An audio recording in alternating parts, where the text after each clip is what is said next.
Hello everyone. Principles of inheritance and variation में हम जो स्टार्टिंग का जो इजी वाला पोर्शन है उसको बस एक फटाफट विद इन 10 मिनट्स उसको कंप्लीट करते हैं। करीबन 8 to 10 पेजेस हैं एनसीईआरटी के उसमें, ठीक है। आई मार्क द थिंग्स, बस एक मैं बोलती जा रही हूँ और सुनते जाओ, ठीक है। इंट्रोडक्शन में जो वॉटसन है उनका कंट्रीब्यूशन ये था कि effect of hard X-rays on bacteriophage multiplication. Crick और वॉटसन ने मिलके डीएनए स्ट्रक्चर दिया, कॉम्प्लीमेंट्री डबल हेलिकल कॉन्फ़िगरेशन दिया डीएनए का। क्रिक ने एक्सरे डिफ्रैक्शन पॉलीपेप्टाइड प्रोटीन की एक थीसिस लिखी थी, ठीक। अच्छा, फिर हम बोलूँ जेनेटिक्स क्या है। Deals it is a subject that deals with inheritance as well as variations of characters from parents to the offsprings. Variation is the degree by which the progeny differs from the parents. इस पर question आए थे इस line पे। Human beings knew from as early as 8000 to 1000 BC that one of the causes of variation was hidden in sexual reproduction. Through artificial selection, domestication from ancestral wild cows, we have well-known Indian breeds, जैसे Sahiwal cows in Punjab. अब देखो Mendel laws of inheritance, इसमें सबसे पहले तो Mendel ने जो experiments करे थे उनकी जो डेट है, मतलब ईयर है, वो याद रखना है। 1856 से 1863 तक, इसमें 4 और 3 7 ईयर्स हैं और 7 ही उन्होंने कॉन्ट्रास्टिंग ट्रेट्स लिए थे, ठीक है। अच्छा, 7 pairs of contrasting trait, figure 5.1 देखो। मैं पहले डोमिनेंट बोलूँगी और फिर उसको रिसेसिव बोलूँगी। Seed shape round wrinkled, seed colour yellow green, flower colour violet white, pod shape full या फिर inflated constricted, pod colour green yellow, flower position axial terminal. Axial होती है ये वाली, टर्मिनल होती है ये वाली, ठीक है, टर्मिनेट कर रही है एक जगह पे। स्टेम हाइट टॉल ड्वार्फ, ठीक। अच्छा, एक लाइन है इसमें कि during Mendel's investigations into inheritance patterns it was for the first time that statistical analysis and mathematical logic they were applied to the problems in biology. His experiments had a large sampling size which gave greater credibility to the data that to be collected.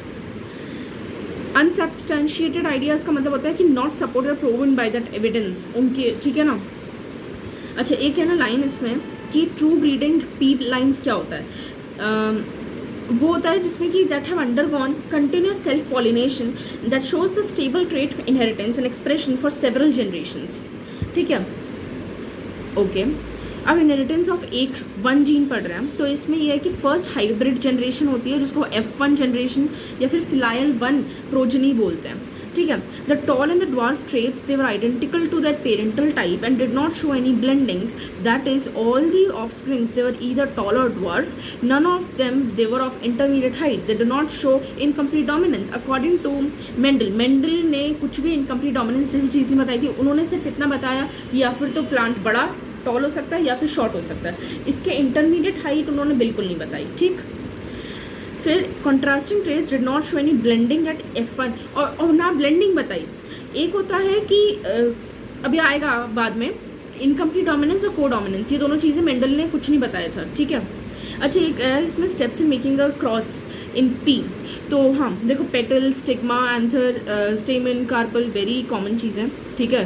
फिर removal of the anthers, emasculation, parent female parent है और एक male parent है, male parent से pollen transfer हो गए, pollination हो गया, फिर उसके बाद उससे प्रोजनी बना ली, ठीक। अच्छा,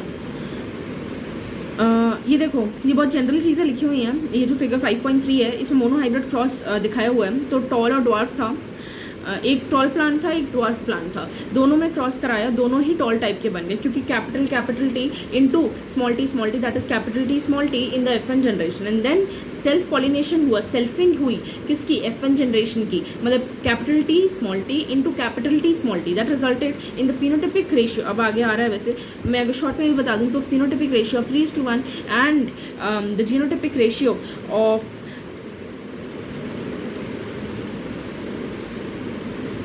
3:1 is for phenotypic ratio, yeah, and genotypic ratio 1:2:1, yeah.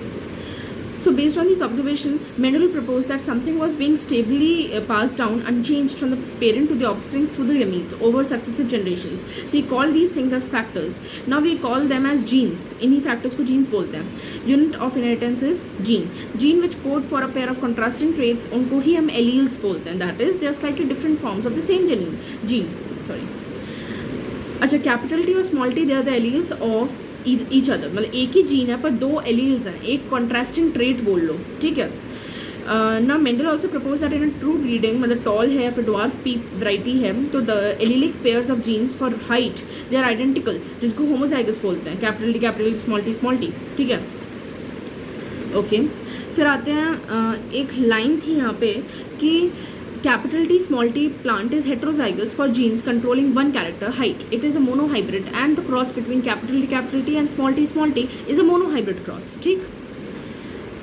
Okay, when the tall and dwarf plant produce gamete by the process of meiosis, the alleles of the parental pair separate or segregate from each other and only one allele is transmitted to the gamete. इसको ही हम segregation वाला law बोलते हैं।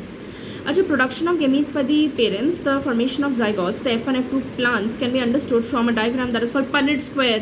अब इसमें जो है एक लाइन लिखा हुआ है इसमें that it was this Punnett square that was developed by British geneticist Reginald C. Punnett, ठीक है। ये पूछा था कि वो कहाँ, मतलब ये तक पूछ लिया था कि ये जो Punnett थे, वही रेगिनाल्ड सी पनेट, वो कहाँ के थे, और ब्रिटिश पता नहीं बहुत सारी वो लिख दिया था कहाँ गए थे, और आंसर उसमें ब्रिटिश था, तो ब्रिटिश जेनेटिसिस्ट हैं। इनफैक्ट ये भी पूछ सकते हैं, ये लोग कुछ भी पूछ सकते हैं वैसे तो एक जेनेटिसिस्ट थे एंड ही वाज ब्रिटिश। अच्छा, फिगर 5.4 वही है सेम, देखो कैपिटल टी स्मॉल टी ये हो गया पेरेंट्स, फिर इनके गेमीट्स हो गए, फिर हमने इनका पनेट स्क्वायर बनाया और फिर हमने इनके गेमीट्स निकाल लिए, फिर इनमें हमने सेल्फिंग कराई, फिर F2 जनरेशन बन गई। तो अगर F2 जनरेशन की बात करूँ तो 3:1 और 1:2:1 they are respectively phenotypic and genotypic ratios, ठीक है। अच्छा देखो, the 1/4, 1/2 and 1/4 ratio of capital T, small t is mathematically condensable to form the binomial expression of ax plus by का square that has the gametes bearing gene capital T or small t in equal frequency of 1/2. The expression is expanded as given below. 1/2 capital T plus 1/2 small t का square किया, तो आप इसको square करेंगे तो 1/2 capital T plus 1/2 small T. आप please उसमें देखो क्योंकि मैं बोलूँगी तो आई गेस नहीं आ सकता समझ में, कॉमन सेंस है। तो इन दोनों को हमने मल्टीप्लाई किया तो 1/4 capital T 1/2 capital T small T और 1/4 small T. That is just a comparison to the binomial expansion, that's ill, ठीक। अब सुनो, genotypic ratios can be calculated using mathematical probability by simply looking at the phenotype of a dominant trait. It is not possible to know the genotype composition, but हम phenotype तो बता ही सकते हैं, क्यों, हमें पता है ना कौन सा trait, मतलब कौन dominant और कौन recessive है। अच्छा, therefore determine the genotype of a tall plant at F2. So Mendel, अब कैसे बताओगे, देखो हमें बताया कि ये प्लांट टॉल है, अब ये कैसे बताओगे कि ये होमोजाइगस टॉल है हेट्रोजाइगस टॉल है, तो इसके लिए मेंडल ने क्या बताया कि आप क्या कर सकते हो, तो Mendel crossed the tall plant from F2 with a dwarf plant, this is called test cross. Test cross का क्या होता है, मतलब कि आप जो भी organism that is from dominant phenotype that is crossed with the recessive parent, ठीक है।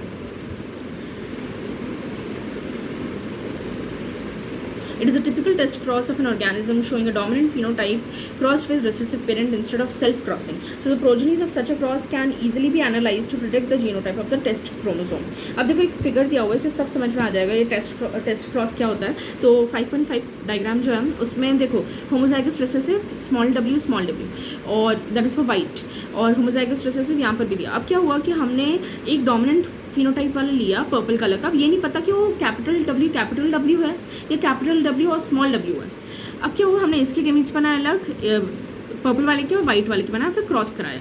तो हम क्या देखते हैं कि अगर वो होमोजाइगस डोमिनेंट होता है और उसका फिर रिसेसिव से हम क्रॉस कराते हैं तो सारे के सारे पर्पल ही बनते हैं। पर अगर मैं हेट्रोजाइगस डोमिनेंट को अगर मैं क्रॉस कराती हूँ रेसेसिव वाले से, तो फिर कुछ आधे जो हैं वो आपको पर्पल मिलेंगे और आधे जो हैं वो वाइट मिलेंगे। सो यहाँ से पता चलता है कि होमोजाइगस डोमिनेंट है या फिर हेट्रोजाइगस डोमिनेंट है, ठीक है।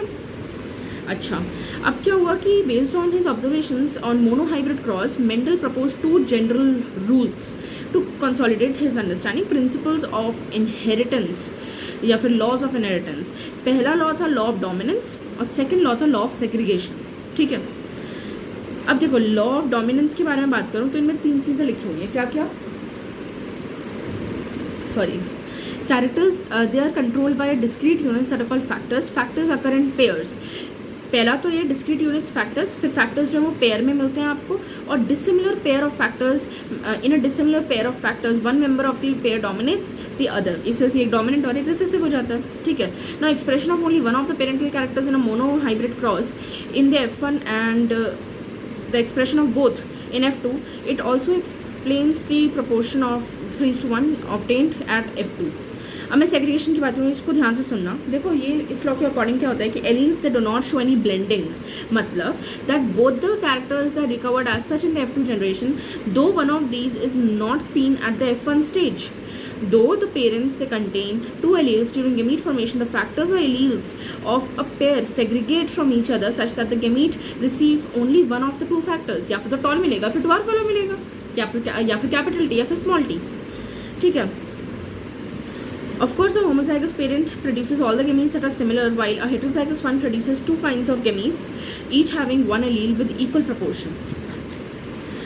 अब मेंडल यहाँ पे ख़त्म उनका पार्ट. अब आता है इनकम्प्लीट डोमिनेंस, को डोमिनेंस, फिर इनहेरिटेंस ऑफ 2 जीन्स और लॉ ऑफ इंडिपेंडेंट असॉर्टमेंट. ठीक है. ये एक पार्ट में हम अगली वीडियो में करेंगे. और एक क्रोमोसोमल थ्योरी ऑफ इनहेरिटेंस जो कि सटन बोबरे ने दी थी, लिंकेज, रिकॉम्बिनेशन, ये वाला हम एक पार्ट में करेंगे.